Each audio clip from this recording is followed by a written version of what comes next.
A casa estava em silêncio quando o grito cortou o ar como uma lâmina. Clarissa Andrade, mulher elegante e de postura imponente, avançava furiosa em direção à empregada recém-contratada. Seus olhos arregalados brilhavam com raiva, o dedo em riste apontando diretamente para a porta da mansão. "Fora da minha casa! Agora!" Ela berrava, a voz ecoando pelos corredores de mármore da residência no Morumbi, zona nobre de São Paulo. Marlene da Silva, com cerca de 32 anos, pele clara e um leve bronzeado do sol do interior, baixava a cabeça. Seus ombros estavam curvados de vergonha. Os olhos marejados não conseguiam esconder a humilhação. Com dificuldade, ela segurava um enorme saco de lixo preto nas costas, símbolo cruel da expulsão repentina. Seu vestido azul escuro de faxineira, com avental branco de renda e gola engomada, parecia ainda mais amarrotado diante da opulência ao redor. Marlene era natural de Caruaru, no agreste pernambucano. Tinha chegado a São Paulo há poucos meses com um único objetivo: juntar dinheiro para ajudar a filha mais velha, diagnosticada com uma doença rara que exigia tratamento contínuo. Aceitou o trabalho naquela casa porque o salário era o dobro do que costumava ganhar, mesmo sabendo que era um ambiente hostil. No topo da escadaria, observando toda a cena com expressão de surpresa e leve arrependimento, estava Fernando Andrade, o marido de Clarissa. Um empresário de 45 anos, conhecido por sua frieza nos negócios, mas que naquele momento parecia hesitar diante da brutalidade da esposa. Poucos dias antes, Marlene tinha chegado àquela mansão com esperança no peito. Ela se lembrava bem da primeira vez que viu o portão de ferro forjado se abrir diante dela. Estava em frente à residência dos Andrade, no coração do Morumbi, segurando com força uma pastinha azul desbotada com seus documentos e referências. O portão eletrônico abriu com um chiado, revelando um jardim simétrico com esculturas importadas e cercado por ciprestes perfeitamente podados. Naquele instante, Marlene sentiu que adentrava outro mundo. A mansão era imensa, de arquitetura neoclássica, com colunas brancas que sustentavam um teto de vidro. O sol da manhã refletia nos vitrais coloridos das janelas, criando desenhos pelo chão de mármore claro. Ela precisou respirar fundo para conter a sensação de que não pertencia àquele lugar. A porta principal foi aberta por uma mulher de postura elegante, cerca de 60 anos, cabelos loiro-claros perfeitamente escovados, vestido azul marinho de corte sofisticado e uma maquiagem marcante. Era Clarissa Andrade. "Você é a Marlene, certo?" disse ela com um sorriso educado, mas gélido. Sim, senhora", respondeu Marlene com um leve tremor na voz. "Agradeço a oportunidade. Vim disposta a trabalhar com toda a dedicação." "Espero que sim. Recebi boas referências do seu antigo emprego. Vamos fazer um tour para você conhecer a casa", disse Clarissa, já se virando para dentro. Marlene acompanhou a patroa em silêncio, deslumbrada com os cômodos que pareciam saídos de um filme.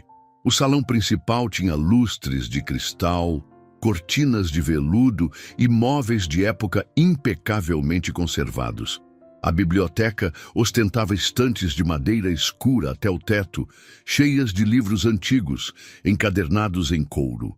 A sala de jantar parecia preparada para receber um ministro de Estado, com talheres de prata e porcelanas francesas. "Meu marido viaja muito a trabalho", explicou Clarissa, ao passarem por uma porta dupla. "Ele cuida de investimentos internacionais e está sempre indo para o exterior. Quando está aqui, prefere ficar isolado no escritório. Valoriza o silêncio." Marlene apenas assentiu, já sentindo o peso das expectativas que viriam, mas não imaginava que o pior ainda estava por vir.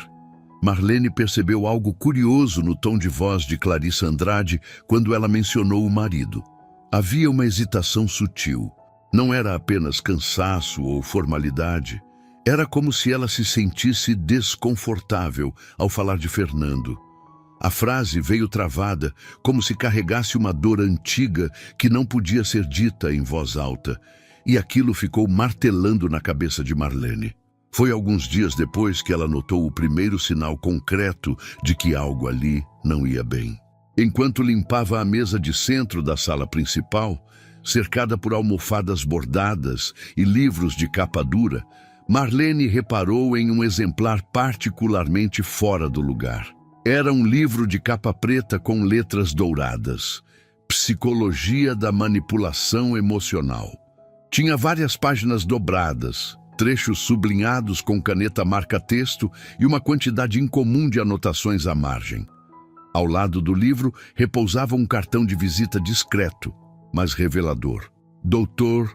Rafael Siqueira, advogado especialista em direito de família e partilha de bens. A curiosidade venceu a cautela. Marlene abriu discretamente o livro e folheou as páginas marcadas. Frases como: reconheça sinais de controle psicológico, o ciclo do abuso emocional e estratégias para se libertar de relações tóxicas estavam circuladas com intensidade. Mas o que mais a tocou foi uma anotação escrita à mão, com caligrafia trêmula, no canto inferior de uma página. Será que é possível? Será que vivi todos esses anos enganada? Marlene sentiu um aperto no peito. Aquilo não era uma simples leitura de passatempo. Aquilo era um grito silencioso de alguém tentando entender sua própria prisão invisível. De repente, o som de passos vindo da escada interrompeu seus pensamentos. Rapidamente, ela fechou o livro e o colocou exatamente como estava, pegando um pano e fingindo que limpava a mesa com total naturalidade. Clarissa desceu ao salão devagar, mas seu olhar imediatamente foi atraído para o livro, como quem verifica se algo foi movido. Me perdoe, dona Clarissa, disse Marlene, quase sussurrando. Estava só limpando aqui e acabei vendo o livro sem querer. Clarissa empalideceu por um instante. Os olhos verdes pareciam vacilar. Mas em segundos, ela retomou o controle da expressão. Não se preocupe, às vezes a gente lê umas coisas assim, só por curiosidade. Coisas da cabeça, para crescer, evoluir, disse ela, com um sorriso fraco. Marlene assentiu respeitosamente. Mas por dentro, seu coração batia mais forte. Aquela casa escondia algo. E a confirmação veio no dia seguinte. Na manhã seguinte, Marlene chegou à mansão um pouco mais cedo que o habitual. Queria começar o dia com calma, organizar a cozinha antes que o casal estivesse de pé. Entrou discretamente pela porta de serviço nos fundos, como de costume, mas antes mesmo de acender as luzes, ouviu uma voz abafada vindo do cômodo ao lado. Era Clarissa. Estava ao telefone falando com alguém chamada Catarina. O tom de voz era quase um sussurro, mas carregado de tensão. Eu não sei mais o que fazer, Catarina, dizia ela, a voz embargada. Tenho a sensação de que o Fernando me vigia o tempo todo. Ele mexe no meu celular quando acha que não percebo. Abre meus e-mails, lê minhas mensagens e agora começou a fazer ligações tarde da noite, trancado no escritório, sempre cochichando, sempre às escondidas. Marlene, que até então achava que seu patrão era apenas um homem reservado, começou a juntar as peças. A leitura, o advogado, o olhar triste de Clarissa, a mansão dos Andrade parecia perfeita por fora, mas por dentro, o silêncio escondia rachaduras profundas. Marlene hesitou ao chegar na porta da cozinha. Não queria interromper uma conversa que parecia claramente privada. Mas havia algo na voz de Clarissa que a paralisou no lugar. Era mais do que preocupação, era medo. Ontem à noite eu encontrei uns papéis no escritório dele, murmurava Clarissa ao telefone. Documentos que eu nunca tinha visto antes. Estavam relacionados a seguros de vida, no meu nome, e com valores altíssimos, Kátia.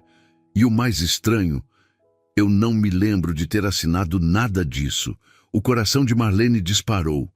Aquilo não soava como um problema conjugal comum. Era algo mais sombrio, mais perigoso.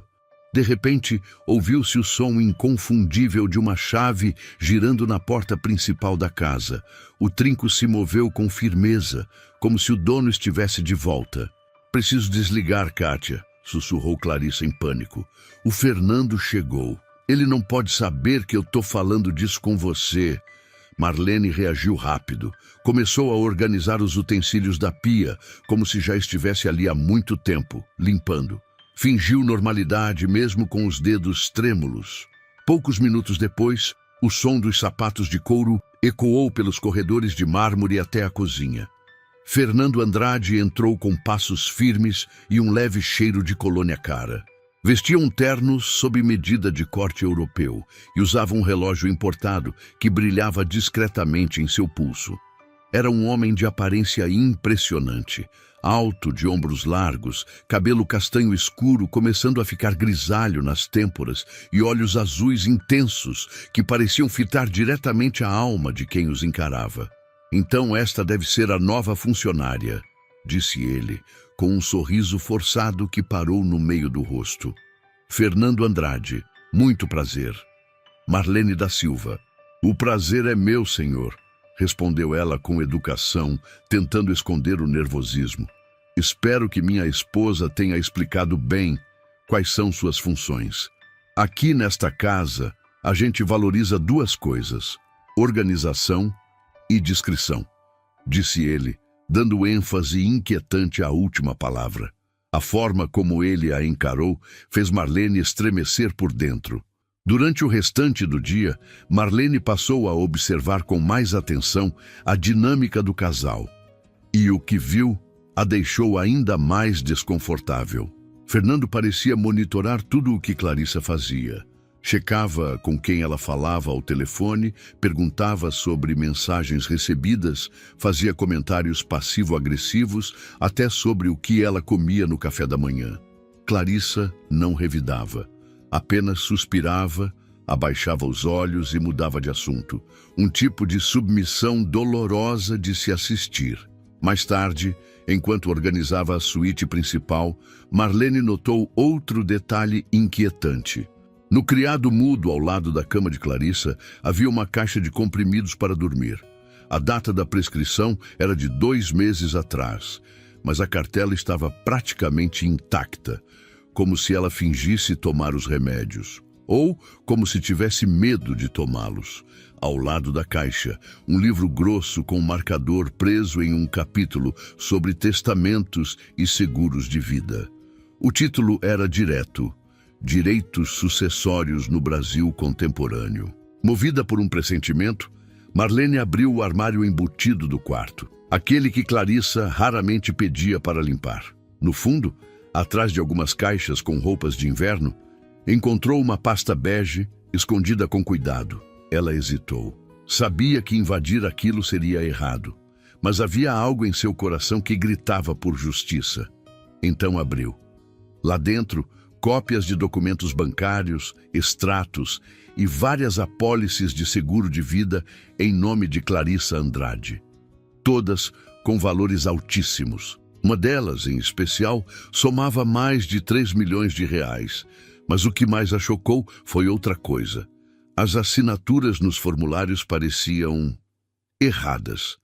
Era como se alguém tivesse tentado imitar a caligrafia de Clarissa, com perfeição técnica, mas sem a espontaneidade de uma assinatura real. Era falso. Alguém estava forjando documentos no nome dela. Antes que pudesse pensar no que fazer, Marlene ouviu passos firmes se aproximando pelo corredor. O coração veio à boca. Rapidamente, guardou os papéis exatamente como estavam. Empurrou a pasta para o fundo do armário e se agachou para organizar as roupas em uma prateleira, como se estivesse ali desde o início. Fernando Andrade apareceu na porta, os olhos varrendo o cômodo como um scanner. "Está tudo certo aqui?" perguntou com um tom suave demais para ser genuíno. "Sim, senhor. Dona Clarissa pediu para que eu organizasse as roupas de inverno no armário", respondeu com um leve sorriso contido. Ele ficou em silêncio por alguns segundos que pareceram minutos. Então assentiu com a cabeça e se afastou devagar, sem tirar os olhos dela até sair do campo de visão. O que antes era apenas inquietante, agora era alarmante. Marlene sabia que estava no centro de algo perigoso e precisava decidir, rápido, se ia se calar ou fazer algo a respeito. Por vários minutos depois da conversa, Marlene sentiu o peso do olhar de Fernando Andrade em suas costas. Ele não disse mais nada, mas ela teve a clara sensação de que estava sendo observada, medida, como se ele tentasse adivinhar até onde ela era confiável. O que ela não sabia ainda era que nos dias seguintes faria descobertas muito mais alarmantes. Uma semana depois, os padrões de comportamento de Fernando começaram a se revelar com mais nitidez. O que antes pareciam manias triviais, agora tomavam contornos perturbadores. Todas as manhãs, antes de sair para o trabalho, ele verificava cada fechadura da casa com uma obsessividade que beirava o paranoico. Conferia trincos, correntes, alarmes. À noite, inventava desculpas para checar o celular da esposa. Dizia que era para ajustar configurações ou checar a rede. E sempre que Clarissa fazia uma ligação, ele aparecia por perto. Às vezes, se sentava no mesmo ambiente. Outras vezes, passava devagar pelo corredor, fingindo procurar algo. Marlene, aos poucos, percebeu o efeito que tudo aquilo causava em Clarissa. A mulher que, no início, parecia apenas exausta, agora exibia sinais claros de colapso emocional. Suas mãos tremiam ao servir o café. Vivia distraída, olhando fixamente para o vazio, como se sua mente estivesse a quilômetros dali. E quase não comia mais. "Me desculpe pela bagunça", disse Clarissa certa manhã, apontando para o prato com o café da manhã intocado. "Não tenho sentido fome ultimamente." "Não se preocupe, dona Clarissa", respondeu Marlene com doçura. "A senhora anda dormindo mal? Reparei que a luz do quarto costuma ficar acesa até bem tarde." Clarissa a olhou surpresa, como se não esperasse ser notada. "Às vezes, não consigo desligar a cabeça. Fico pensando em coisas demais." Foi a primeira vez que ela se abriu, mesmo que de forma sutil. Marlene sentiu que uma fresta de confiança havia se criado entre elas, mas sabia que precisava andar com extremo cuidado. O momento decisivo veio quando Marlene presenciou, sem querer, uma discussão entre o casal. Estava limpando o corredor do andar de cima quando vozes alteradas escaparam por debaixo da porta do escritório de Fernando. "Eu não quero mais assinar papéis que não entendo", gritava Clarissa com a voz embargada. "São só documentos de seguro, mulher. Todo casal faz isso", retrucou Fernando irritado. "Então por que os valores são tão absurdamente altos? E por que eu não me lembro de ter assinado nada antes?" "Porque você tem tido lapsos de memória, Clarissa. O próprio médico disse que o estresse está afetando sua concentração."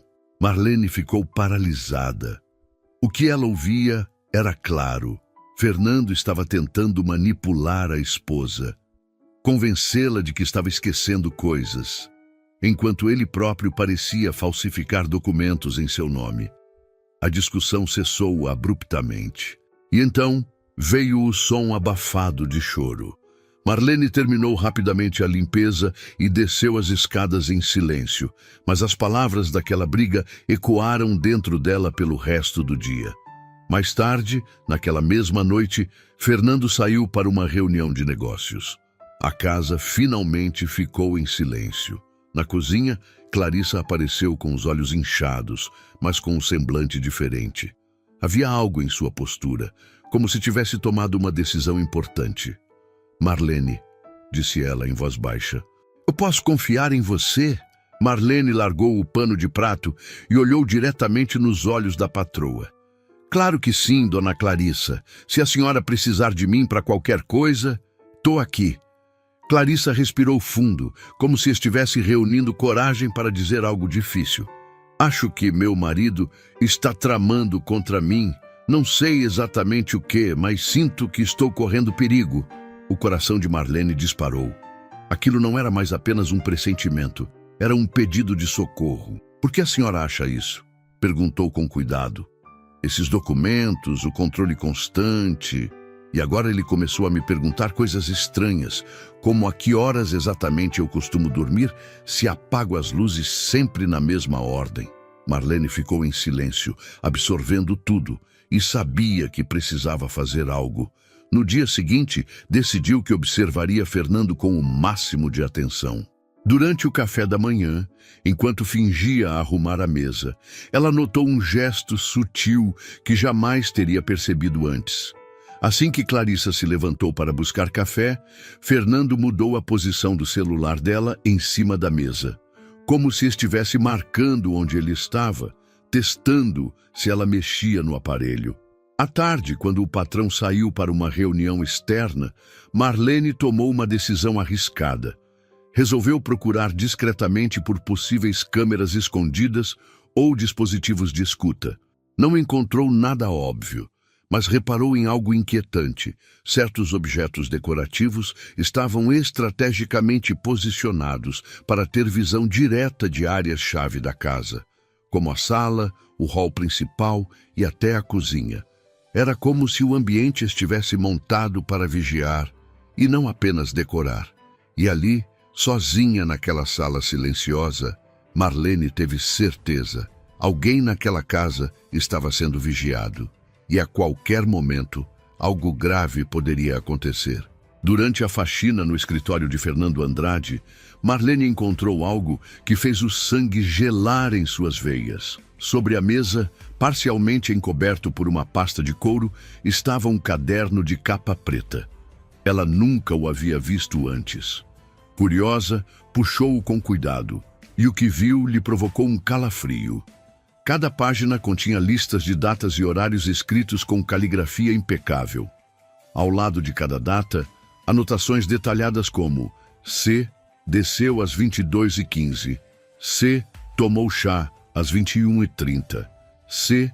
Não tomou o calmante. C. Verificou as trancas às 22h.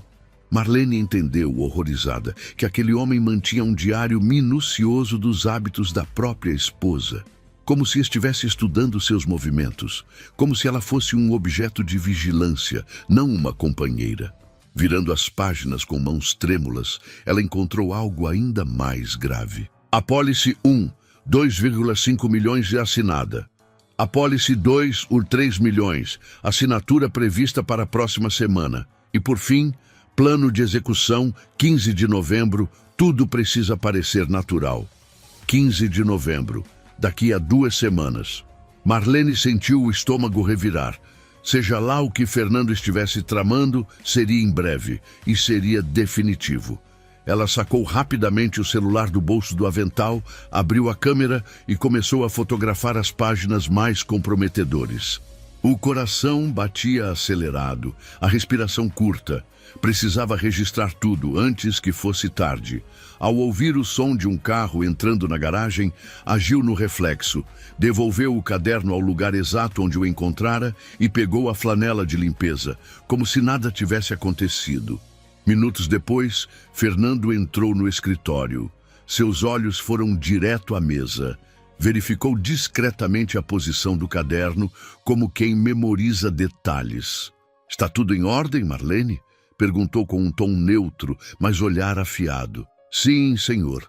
Estava apenas terminando a limpeza", respondeu com calma forçada. "Ótimo. Só espero que esteja ciente da importância da discrição nesse trabalho. Algumas questões comerciais exigem confidencialidade absoluta." Havia algo na forma como ele disse aquilo que soava menos como um pedido e mais como um aviso velado.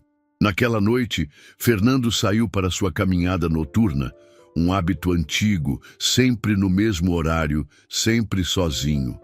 Assim que o portão se fechou, Marlene foi até a sala, onde Clarissa estava sentada com um livro aberto no colo, mas sem realmente ler. "Dona Clarissa", disse Marlene em tom baixo, "a senhora pode me dar um minuto? É importante." Clarissa ergueu os olhos assustada, mas havia algo de esperançoso em sua expressão. "O que aconteceu?" "Eu encontrei algo no escritório do seu marido." Acho que a senhora tinha razão sobre ele. Olhe isso. Marlene mostrou as fotos tiradas do caderno. Clarissa levou a mão à boca ao ver a primeira imagem. Passava os dedos pelos registros um a um e sua expressão ficava cada vez mais pálida. Ele está realmente me vigiando. Ele anota tudo, cada passo, cada gole de chá. Isso é doentio. E essas apólices? A senhora sabia que os valores ultrapassam 5 milhões de reais? Clarissa balançou a cabeça lentamente. Fernando sempre dizia que era um seguro comum, para a proteção da família, mas ele nunca me falou os valores. Nunca. Marlene mostrou a foto com as somas registradas.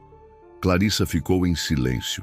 O único som que se ouvia na casa era o tic-tac do relógio no hall. O tempo parecia congelado. Ele me estuda como se eu fosse uma cobaia, murmurou com voz embargada. Marlene apertou sua mão com cuidado. A senhora não está sozinha e ainda temos tempo, mas precisamos agir com muito cuidado. Clarissa assentiu, os olhos marejados, mas com um fio de firmeza nas pupilas. No dia seguinte, Marlene manteve a rotina como sempre, mas com os sentidos mais aguçados do que nunca. Durante o café da manhã, observou Fernando discretamente, e foi aí que notou um gesto que até então passava despercebido. No instante em que Clarissa se levantou para buscar mais café, ele rapidamente mudou de lugar o celular dela sobre a mesa, como se quisesse saber depois se ela havia mexido no aparelho. À tarde, quando Fernando saiu para um encontro de negócios, Marlene aproveitou a ausência para fazer algo arriscado. Começou a inspecionar, um por um, os objetos decorativos da casa. Nada parecia fora do lugar, até que notou um padrão inquietante. Certos adornos, um vaso de porcelana na sala, um relógio antigo no corredor, uma escultura no escritório, estavam todos estrategicamente voltados para pontos específicos da casa, lugares onde Clarissa costumava circular com frequência. Marlene chegou a uma conclusão sombria. Ou havia câmeras escondidas ali, ou aqueles objetos estavam preparados para servirem de suporte para monitoramento. A sensação de estar dentro de um jogo de vigilância e manipulação se tornava cada vez mais real. E a data no caderno, 15 de novembro, agora soava como um ultimato. O tempo estava correndo. Fernando Andrade entrou no escritório alguns minutos depois. Seus olhos percorreram o ambiente rapidamente, mas pararam, como Marlene temia, na posição exata do caderno sobre a mesa. Sem dizer nada, ele se aproximou e, com um gesto quase imperceptível, verificou se o objeto estava do jeito que havia deixado. "Está tudo certo por aqui, Marlene?" perguntou, sem tirar os olhos dela. "Sim, senhor. Acabei de terminar a limpeza", respondeu com um sorriso discreto. "Ótimo. Espero que esteja ciente da importância da discrição no seu trabalho. Certos assuntos empresariais exigem sigilo absoluto." A forma como ele disse aquilo parecia mais um aviso do que uma observação profissional. Um silêncio tenso pairou entre os dois por alguns segundos. Naquela mesma noite, Marlene esperou até que Fernando saísse para sua habitual caminhada noturna. Um hábito antigo que ele fazia questão de manter todos os dias, sempre sozinho, sempre no mesmo horário. Assim que a porta se fechou, Marlene foi até a sala onde Clarissa estava, tentando ler um livro que mal conseguia segurar. "Dona Clarissa", sussurrou, "posso falar com a senhora um instante? É urgente." A mulher ergueu os olhos, cansados e ansiosos. Havia ali uma mistura de esperança e medo. "O que aconteceu?" "Encontrei algo no escritório do seu marido. Acho que a senhora tinha razão o tempo todo." Marlene mostrou as fotos do caderno. Clarissa folheou as imagens, uma a uma, em silêncio. A cada página, sua expressão ficava mais pálida. "Ele está mesmo me vigiando. Anota tudo. Cada passo meu, cada chá, cada remédio, como se eu fosse uma cobaia", sussurrou. "E quanto às apólices de seguro, a senhora sabe os valores?" Ele sempre dizia que era só uma garantia familiar, mas nunca falou de valores. Marlene mostrou a foto com os números. São mais de 5 milhões de reais. O silêncio que se seguiu foi tão profundo que dava para ouvir o tic-tac do relógio no hall. Mas o que estava por vir seria ainda pior. Nos 3 dias seguintes, a tensão tomou conta da mansão. Clarissa e Marlene fingiam normalidade. Sorriam, conversavam sobre flores ou receitas de bolo, enquanto por dentro viviam com o coração na garganta. Clarissa passou a mascarar seu medo com maestria, mas Marlene percebia. As mãos dela tremiam sempre que Fernando entrava no cômodo. Seus ombros encolhiam. Seus olhos buscavam uma rota de fuga. Na quinta-feira à noite, veio o que parecia um alívio. Preciso viajar para uma conferência em Brasília, disse Fernando durante o jantar. Volto no sábado à noite. Ele deu um beijo na testa da esposa antes de sair. Um gesto que poderia parecer carinhoso para qualquer um. Mas Marlene viu. Clarissa congelou ao contato. Quando o carro de Fernando virou a esquina, Clarissa desabou. Jogou-se no sofá da sala e chorou como uma criança. O choro era misto, de alívio e de puro terror. Eu não aguento mais, soluçava. Eu tenho medo da xícara de café que ele me traz. Tenho medo dos remédios. Tenho medo do meu próprio marido. Marlene se sentou ao lado dela. Pela primeira vez, as barreiras entre patroa e funcionária desapareceram. Dona Clarissa, precisamos descobrir o que exatamente ele está planejando. Esses 2 dias são nossa chance. Naquela noite, vasculharam a casa com calma, cômodo por cômodo. E na parte mais escondida da adega, atrás de caixas velhas de enfeites de Natal, encontraram uma caixa de metal trancada com um cadeado simples. Marlene arrombou com um grampo improvisado. Lá dentro, a confirmação. 3 apólices de seguro de vida em nome de Clarissa, todas recentes. Os valores somavam mais de 6 milhões de reais. Mas o pior estava nos rabiscos à mão nas margens dos papéis. Clarissa, hábitos noturnos definidos. Escada analisada quanto à aderência. Calmante, dose dobrada se necessário. Clarissa caiu sentada, segurando os documentos com mãos trêmulas. Meu Deus, sussurrou. Ele quer me empurrar da escada. Ele sabe que toda noite eu desço para conferir as trancas da porta. Marlene continuou vasculhando e encontrou um calendário de parede. No dia 15 de novembro, havia um círculo vermelho em volta da data e ao lado escrito à caneta: Clarissa, último passeio. Essa data é daqui a 8 dias, disse Marlene. Precisamos ir à polícia, mas Clarissa balançou a cabeça. Ele tem contatos. Patrocinou um evento beneficente da corporação no ano passado. Além disso, são só anotações. Ele pode dizer que é coisa de marido cuidadoso. Marlene viu ali a marca de anos de abuso psicológico. Mesmo diante das provas, Clarissa ainda duvidava de si mesma. Então, o que fazemos? Clarissa respirou fundo e respondeu com uma firmeza que surpreendeu até a si mesma. Precisamos de provas irrefutáveis. Quero gravar ele. Quero que ele diga com a própria boca o que está planejando. Isso é perigoso, e se ele perceber, então ele vai acelerar o plano. Eu sei, mas o que me resta? Esperar até o dia 15 com medo ou lutar? Marlene segurou a mão dela. Então vamos lutar, mas faremos isso do jeito certo. Pela primeira vez em muito tempo, Marlene viu nos olhos de Clarissa Andrade um brilho que não via antes, uma centelha de coragem. Um lampejo da mulher que talvez ela tivesse sido antes de anos de manipulação emocional e controle psicológico. Mas nada as prepararia para o que estavam prestes a descobrir naquela noite no escritório de Fernando.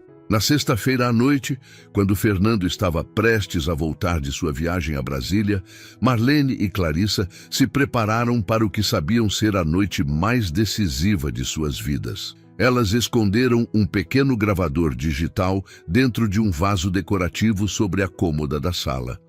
Um lugar estratégico, onde o casal costumava ter conversas mais sérias. O aparelho foi cuidadosamente ajustado para captar cada palavra. Fernando chegou por volta das 8 da noite. Trazia no rosto sinais de cansaço, mas também um estranho entusiasmo nos olhos. Cumprimentou a esposa com cordialidade, mas Marlene notou como ele examinava o ambiente com o olhar atento de alguém que precisa se certificar de que tudo está exatamente onde deveria estar. "Como foram esses 2 dias, meu amor?", perguntou ele, sentando-se ao lado de Clarissa no sofá. "Tranquilos. Marlene foi de grande ajuda", respondeu ela, tentando manter a naturalidade. Mas Marlene, que ouvia da cozinha com os ouvidos atentos, percebeu o leve tremor em sua voz. "Que bom. Na verdade, é sobre isso que eu queria conversar com você." Ele olhou na direção da cozinha. "Podemos ter um momento a sós?" Marlene saiu silenciosamente, mas permaneceu próxima, atrás da porta entreaberta do corredor. "Clarissa", começou ele com um tom que misturava afeto e cálculo, "tenho andado preocupado com você. Você parece cada vez mais cansada. Às vezes, esquece das coisas. Talvez devêssemos marcar uma consulta com um neurologista." Marlene cerrou os punhos. Aquilo era parte do plano. Plantar dúvidas, justificar assinaturas que nunca aconteceram, descredibilizar a memória da esposa. "Eu não tenho me sentido tão mal assim", respondeu Clarissa cautelosa. "Talvez só um pouco de estresse. É exatamente por isso que acho que deveríamos organizar nossas pendências financeiras. Para o caso de, você sabe, algo acontecer comigo durante as viagens." Clarissa fingiu surpresa. "Que tipo de pendências?" "Seguros de vida. Um novo testamento. Quero garantir que você fique bem protegida se algo me acontecer. Preparei alguns documentos." Ele se levantou e pegou sua pasta. Ao abri-la, Marlene, observando de longe, sentiu o estômago embrulhar. Ao lado dos papéis, havia um pequeno frasco com líquido transparente e uma seringa descartável. "Esses valores aqui", disse Clarissa, examinando os documentos. "R$6 milhões? Não é um exagero?" "Melhor prevenir do que remediar", respondeu ele com um sorriso sem alma. "Principalmente considerando o quão distraída você tem estado. Ontem mesmo quase caiu da escada." "Eu não me lembro disso", retrucou ela desconfiada. "Viu só? Sua memória está cada vez mais falha. O próprio médico comentou que o estresse pode afetar sua concentração." Nesse momento, Clarissa percebeu que o jogo dele já estava em andamento. Ela decidiu arriscar. "Fernando, você quer que eu morra?" A pergunta caiu como uma pedra no silêncio. Ele parou no meio do movimento. Por alguns segundos não disse nada. Depois sorriu. "Que pergunta, meu amor?" "Claro que não." "Mas se eu morresse, você receberia todos esses milhões?" Fernando se aproximou, sua voz assumindo um tom quase carinhoso. "Clarissa, isso são pensamentos depressivos. Talvez devêssemos aumentar a dosagem dos seus calmantes, mas foi o que ele disse em seguida que selaria seu destino."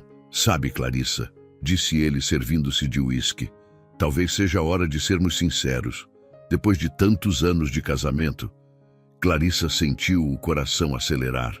"Sinceros sobre o quê?" "Sobre o futuro. Às vezes, certas decisões difíceis precisam ser tomadas." "Que tipo de decisões?" "Já pensou que alguns problemas se resolvem sozinhos? Que a natureza, às vezes, oferece uma saída?" Marlene, escondida no corredor, sentiu um arrepio na espinha. Ele falava de assassinato como quem comenta o clima. "Não entendo o que você quer dizer", respondeu Clarissa, fingindo confusão. "Estou dizendo que suas quedas de memória, seus desequilíbrios noturnos, sua mania de caminhar pela casa à noite, tudo isso pode levar a um desfecho trágico e natural." O silêncio que se seguiu foi tão profundo que dava para ouvir o relógio antigo batendo no corredor. "Está dizendo que eu poderia cair da escada?" Perguntou Clarissa, fingindo ingenuidade.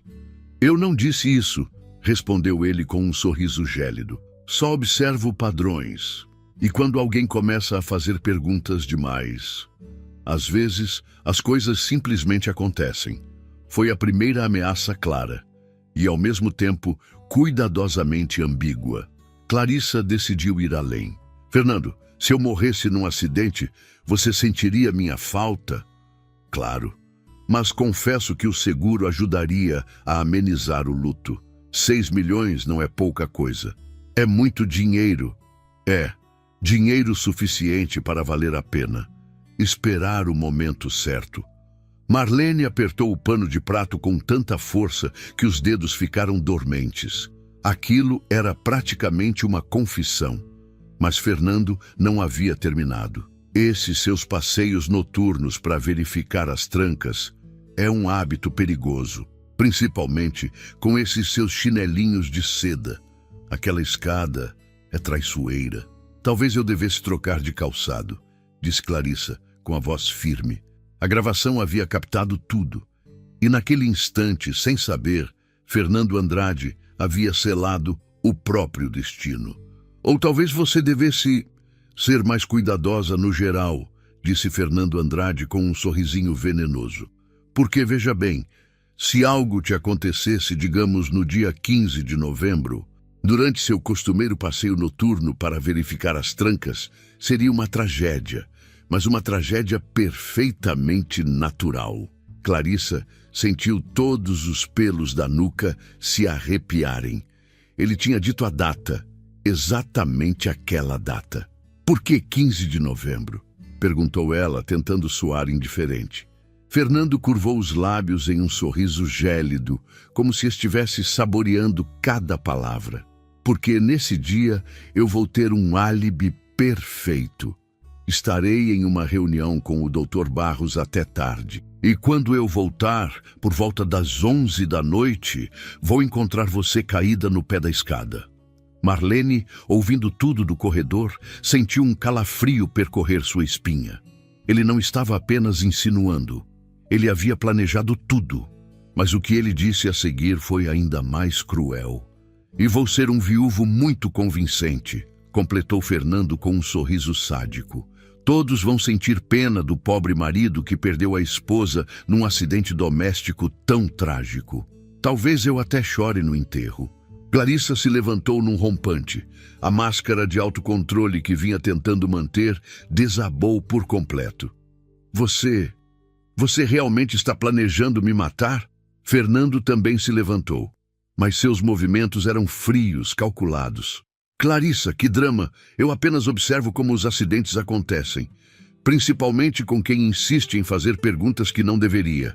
Você é um monstro, sussurrou ela, recuando em direção à porta. Eu sou prático, respondeu ele, indo até o bar e lavando calmamente o copo de uísque. E vou te contar uma coisa. Você não é a primeira esposa curiosa.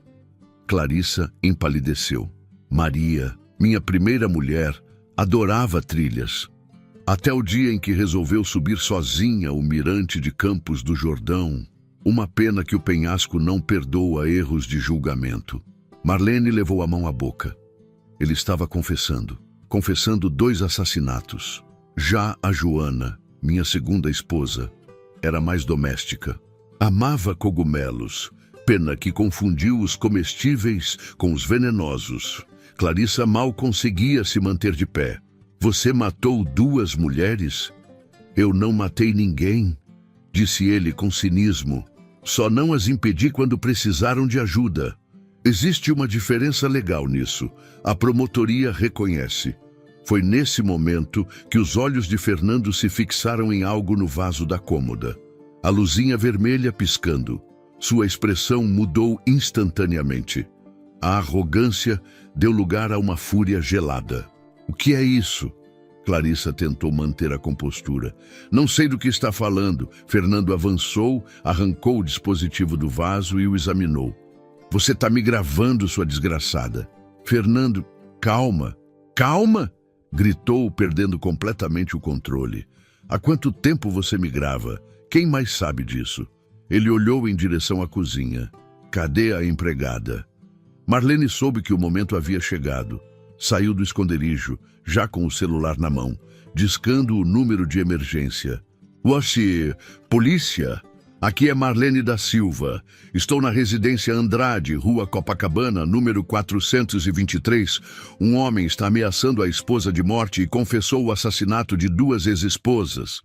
Fernando rugiu e avançou como um animal. Me dá esse telefone, sua bisbilhoteira. Mas Clarissa, que nos últimos dias vinha reunindo a coragem de toda uma vida, agarrou um pesado cinzeiro de cristal e o lançou contra a cabeça do marido. O impacto o fez cambalear, com sangue escorrendo da testa. Mas ele não caiu. Virou-se para a esposa com os olhos dilatados, tomado por uma fúria cega. Já que vocês descobriram tudo, então vou adiantar meu plano. Você vai morrer hoje e eu vou dizer que foi a faxineira durante um assalto. Mas o que Fernando não sabia é que elas haviam previsto exatamente isso. Durante os 2 dias de preparação, Marlene e Clarissa haviam discutido todos os cenários possíveis. Sabiam que, se Fernando desconfiasse, poderia reagir com extrema violência. Por isso, prepararam um plano de emergência. Atrás da geladeira, no canto da cozinha, estava escondido um segundo celular, com o número da polícia já discado. Bastava apertar o botão verde. Marlene correu em direção ao aparelho, enquanto Fernando, ainda atordoado, se lançava contra a esposa com os punhos fechados. Você acabou com tudo, rugia ele. Clarissa se defendeu como pôde, mas o marido era forte, impulsionado por uma fúria irracional. Marlene alcançou o telefone reserva, apertou o botão e gritou: Polícia, urgente! Tentativa de feminicídio em andamento. Do outro lado da linha, a atendente confirmou o envio imediato de uma viatura. Fernando parou por 1 segundo e então, como um animal encurralado, correu em direção à porta. Mas Marlene já havia trancado a fechadura horas antes, como parte do plano. Você não vai a lugar nenhum, seu covarde, disse ela, agora com a voz firme.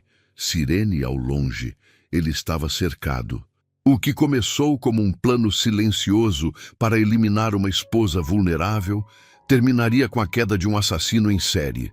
E ele jamais imaginou que a faxineira, a mulher invisível, seria a chave da sua ruína.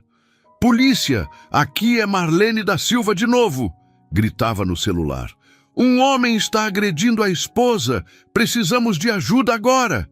Clarissa, aproveitando o momento em que Fernando estava focado em Marlene, correu até a estante da sala. Em um compartimento oculto, como haviam combinado, ela pegou um spray de pimenta comprado dias antes, em segredo. Era uma das armas silenciosas do plano de emergência. Fernando, para com isso! Gritou ela, apontando o spray.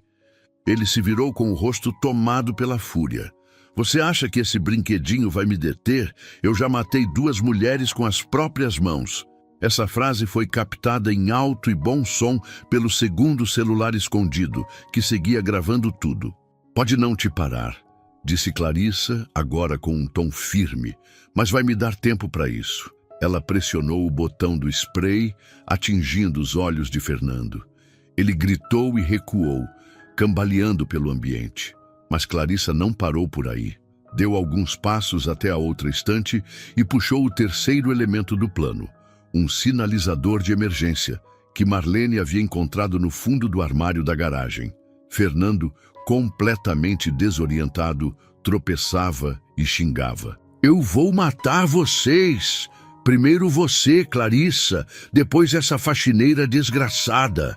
Clarissa então acendeu a flauta de sinalização e lançou-a na direção das cortinas, o bastante para ativar o alarme de incêndio e gerar fumaça intensa. Não queria pôr fogo na casa, apenas chamar a atenção dos vizinhos e acelerar a chegada das autoridades. O barulho ensurdecedor do alarme começou a soar por todo o imóvel. A fumaça se espalhou rapidamente. Fernando, cego e em pânico, tropeçou em um móvel e caiu no chão com um baque surdo.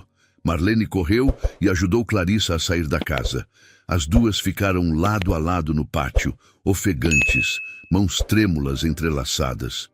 "Você acha que acabou?" perguntou Clarissa, ainda tremendo. "Gravamos ele confessando 3 assassinatos. E os operadores de emergência ouviram tudo", respondeu Marlene. "Acabou para ele." Instantes depois, as luzes vermelhas e azuis iluminaram a rua. Viaturas da polícia e dos bombeiros pararam diante da mansão. Fernando saiu cambaleando pela porta principal, cego e com o rosto ensanguentado. Sua expressão era a de um animal acuado. "Fui atacado! Elas me agrediram! Foi um assalto!" Mas era tarde demais. Com os áudios, as ligações, o histórico e agora as provas forenses, ninguém mais acreditaria nele. O sargento responsável pela operação se aproximou das duas mulheres.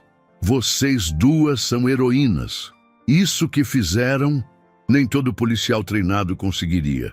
Vocês salvaram vidas, mas para Marlene, o verdadeiro prêmio veio logo depois.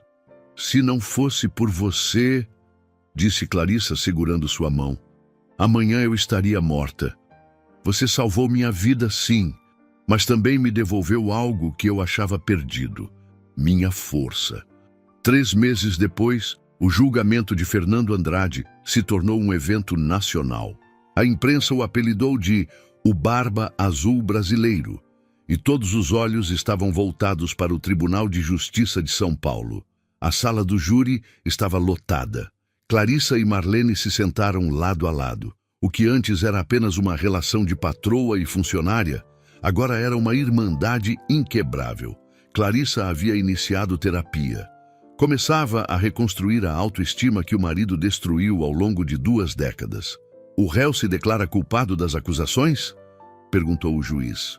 Fernando, agora magro, abatido e algemado, ergueu a cabeça com um olhar de arrogância. "Absolutamente não, Excelência. Quem deveria estar nesse banco são essas duas. Inventaram tudo para me roubar." O advogado de defesa apresentou uma tese que chocou a sala.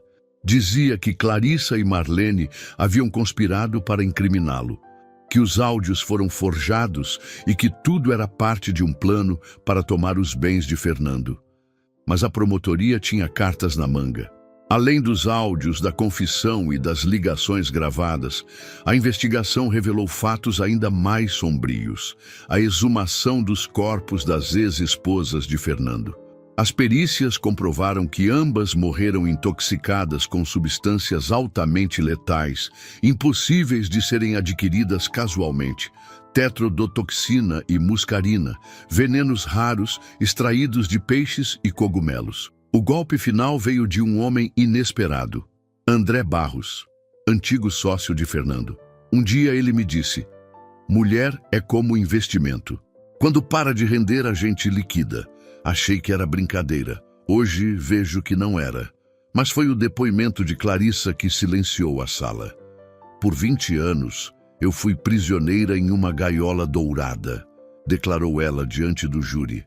"Fernando me destruiu aos poucos. Me convenceu de que eu não era nada. E se não fosse por Marlene, eu estaria morta. Não tenho dúvidas. Quando chegou a vez de Marlene, ela não tentou ser heroína. Eu sou só uma mulher comum. Mas não consegui fechar os olhos para o que vi. A injustiça só vence quando a gente se cala. E eu escolhi não me calar." O veredito saiu 7 dias depois. Fernando Andrade foi condenado à prisão perpétua pelos assassinatos das esposas anteriores e tentativa de feminicídio de Clarissa. O juiz encerrou o caso com uma frase que entrou para a história: "O réu tratou suas esposas como ativos financeiros. Calculou, manipulou, eliminou." Mas o que ele não esperava era ser derrotado por 2 mulheres que se recusaram a ser invisíveis. Depois do julgamento, Clarissa cumpriu uma promessa. Ela doou parte de sua herança para criar o Instituto Marlene Silva, um centro de apoio a mulheres vítimas de violência doméstica. Durante a inauguração, disse emocionada: "A Marlene não salvou apenas a minha vida. Ela me ensinou que a verdadeira força não está no poder ou no dinheiro, mas na coragem de fazer o que é certo. Marlene a abraçou com lágrimas nos olhos. Sabia ali que sua história tinha mudado não apenas um destino, mas centenas. Fernando Andrade morreu na prisão 1 ano depois, de causas naturais. Seu legado foi apagado, mas a memória das mulheres que ele tentou calar, não. Essa é uma história real de força, coragem e redenção. E você? Acredita que a coragem pode vir de onde menos se espera? O que achou da transformação de Clarissa e da atitude de Marlene? Deixe seu comentário abaixo. Se essa história tocou seu coração, curta o vídeo, inscreva-se no canal e ative o sininho. Ainda temos muitas histórias de mulheres fortes que enfrentaram o impossível e venceram. Nos vemos no próximo capítulo.